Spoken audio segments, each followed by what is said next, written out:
بسم اللہ الرحمن الرحیم۔ السلام علیکم۔ ہر روز یہ دعائیں پڑھ لیں۔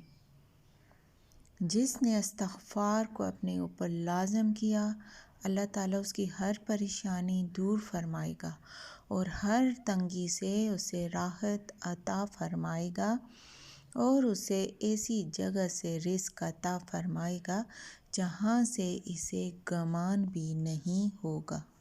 تو آپ لوگ ہر روز ان دعاؤں کو ایک دفعہ لازمی پڑھ لیا کریں۔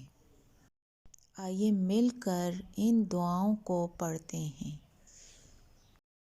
اللہم اجرنی من النار، اللہم اغفر لی۔ تیسری دعا، ان ربی لسمیع الدعاء۔ چوتھی دعا، سبحان اللہ و بحمدہ سبحان اللہ العظیم۔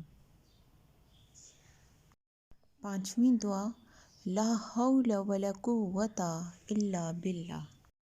چھٹی اور آخری دعا ہے، یا ارحم الراحمین۔